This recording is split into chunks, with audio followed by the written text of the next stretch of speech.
Hello dear friends, welcome back to my YouTube channel study with Yogesh. हम पढ़ रहे हैं इंग्लिश का फर्स्ट चैप्टर और अभी तक मैं आपको 3 पैराग्राफ से समझा चुका हूँ। तीनों पैराग्राफ से बनने वाले इंपॉर्टेंट क्वेश्चंस भी मैंने आपको बता दिए। यदि आपने मेरे वीडियोस अभी तक नहीं देखे हैं तो आप प्लेलिस्ट में जाकर के मेरे वीडियो देख सकते हैं। आज हम स्टडी करेंगे 4th पैराग्राफ को और वहां से बनने वाले इंपॉर्टेंट क्वेश्चंस की। अभी तक अपन ने वाटर के कई रिमार्केबल फैक्ट्स देखे। कहीं वाटर को एलिक्सर कहा गया, कहीं कॉमनेस्ट लिक्विड कहा गया, कहीं उस वाटर के जरिए रेन फेड टैंक्स बने। साउथ इंडिया में इंपॉर्टेंट रोल एग्रीकल्चर के लिए इस वाटर ने अदा किया है। आज हम वाटर के एक ऐसे फैक्ट के बारे में भी बात करने जा रहे हैं जो बेनिफिशियल के अलावा डिस्ट्रक्टिव भी है। दोस्तों, सिक्के के 2 पहलू होते हैं, एक अच्छा और एक बुरा। इसी प्रकार से जो वाटर है उसकी भी 2 फैक्ट्स हैं, एक लाभ पहुंचाने वाला और एक नुकसान पहुंचाने वाला। बात हो रही है फ्लो ऑफ वाटर की, यानी कि जो पानी का जो फ्लो है वो किस प्रकार से हमें लाभ भी पहुंचाता है तो नुकसान भी पहुंचाता है। तो सबसे पहले बात करते हैं कि क्या बेनिफिट होता है। तो लास्ट वीडियो में भी अपन ने देखा था कि जो फ्लो ऑफ वाटर है वो अपने साथ में क्या लेकर के आती है, सिल्ट लेकर के आती है, जिससे कि फर्टाइल लैंड का निर्माण होता है। तो पहला लाभ तो यही हो गया कि जो फ्लो ऑफ वाटर है वो क्या कर सकता है, वो सिल्ट के जरिए फर्टाइल लैंड्स का निर्माण कर सकता है। इसके अलावा इसका एक और महत्वपूर्ण जो रोल है वो क्या है, जियोलॉजिकल प्रोसेस, यानी कि जो भूगर्भीय प्रक्रियाएं हैं वहां भी अपना रोल अदा करता है। कैसे? In the geological process by which the soil on the earth surface has been form from the rocks of its crust.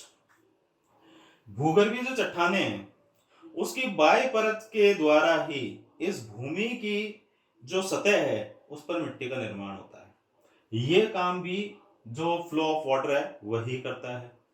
Next जो बात आती है वो आती है कि नुकसान क्या है इससे।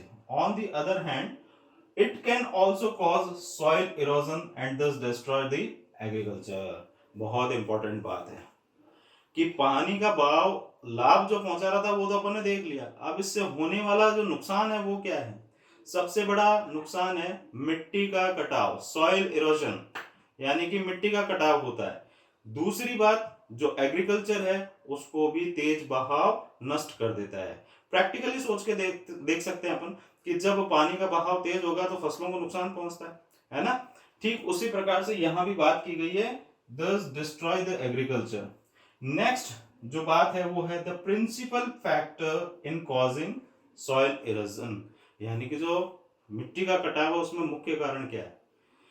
जो सॉइल इरोजन है उसका सबसे मेन जो रीजन है वो है हैवी रेन, भारी वर्षा। जब हैवी रेन्स होती है तो उसका जो सरप्लस वाटर यानी कि एक्स्ट्रा जो वाटर है उसका संवेग इतना तेज होता है कि वो जगह जगह सॉइल इरोजन का निर्माण करती है, यानी कि मिट्टी का कटाव कर देती है। और वो जो भूमि होती है वो कैसी हो जाती है, अनउपजाऊ हो जाती है, अनफर्टाइल हो जाती है।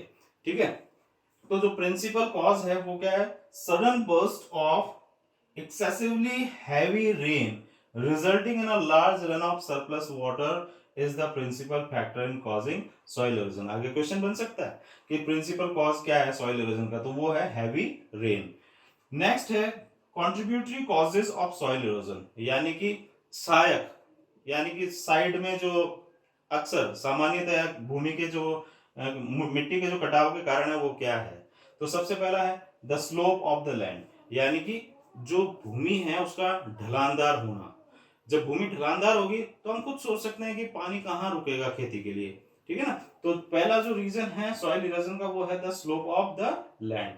सेकंड है removal the protective coat of vegetation, यानी कि जो वनस्पति का जो सुरक्षात्मक जो कवच है, प्रोटेक्टिव कोट सुरक्षात्मक कवच जो है उसका हटना। तेज पानी होगा तो जो वनस्पति होगी वो उखड़ जाएगी और इस तरीके से जो वेजिटेशन है उसका जो प्रोटेक्टिव कोट है उसका हटना, ये भी जो है सॉइल इरोजन का मेन रीजन हो सकता है।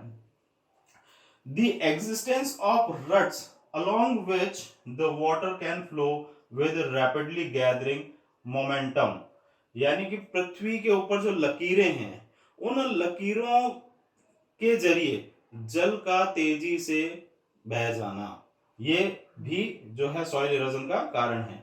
The absence of any checks, पानी के बहाव को रोकने के लिए किसी भी प्रकार की जो व्यवस्था है वो नहीं होना, उसकी वजह से भी सॉइल इरोजन होता है। यही कारण है कि अपन ने अक्सर जो खेत होते हैं, उन खेतों के आसपास में देखा होगा, जो किसान होते हैं वो क्या करते हैं, मिट्टी से बाड़बंदी, मेड़बंदी बना देते हैं, जिससे कि वो वाटर वहीं पे रुका रहे और वो जो फसल है उसको लाभ पहुंचाए। तो ये तो बात थी प्रिंसिपल फैक्टर और contributory causes of soil erosion की। अब हम बात करेंगे कि इस सॉइल इरोजन को रोका कैसे जाए। तो अब हम देखते हैं preventive steps for soil erosion, या जो मेजर्स सजेस्टेड, यानी कि सजेशन किए गए हैं टू चेक सॉइल इरोजन। मिट्टी के कटाव की रोकथाम के लिए क्या उपाय कर सकते हैं, वो यहां पर बताए गए हैं। फर्स्ट है the terracing of the land, यानी कि जो भूमि है उसको सीढ़ी नुमा बना दिया जाए, जिससे कि जो पानी है वो रुक सके। एक तो अपन ने पीछे पढ़ा था कि उसमें था कि जो भूमि थी वो कैसी थी, ढलानदार थी, जिससे कि जो बारिश का पानी है वो बह जाता था। तो अपन क्या ऐसा उपाय करें कि पानी रुक सके, the terracing of the land, यानी कि भूमि को स्टेप बाय स्टेप के रूप में बनाए, जैसे सीढ़ियां होती है। सेकंड यानी कि बी है the construction of bunds to check the flow of water, यानी कि पानी के बहाव को रोकने के लिए क्या करना है, बांधों का निर्माण करना है। See the practice of contour cultivation, क्या मतलब हो गया, इसका मतलब है कि जो कृषि है उसको किस तरीके से सीढ़ीदार रूप में, जैसे यहाँ पर जो भूमि है उसको सीढ़ीदार बनाना है, ऐसे यहाँ पर जो फसल जो उगाई जाए वो कैसे उगाई जाए, सीढ़ीदार रूप में उगाई जाए। डी है the planting of appropriate types of vegetation, यानी कि समुचित प्रकार की जो वनस्पति है उसका पौधारोपण किया जाए। तो ये स्टेप्स बताए गए हैं किसके लिए, सॉइल इरोजन के लिए, यानी कि जो मिट्टी का कटाव है उसको रोकने के लिए। तो ये थी इस पैराग्राफ की इंपॉर्टेंट जो चीजें थी। Now questions, there are some important questions. First question है what are the beneficient roles of the flow water, कि फ्लो वाटर का जो बेनिफिशिएंट रोल है वो क्या है। तो अपन ने पढ़ा था ना कि ये अपने साथ में क्या लेकर के आती है, सिल्ट लेकर के आती है, जिससे कि जो फर्टाइल लैंड्स हैं वो बनते हैं।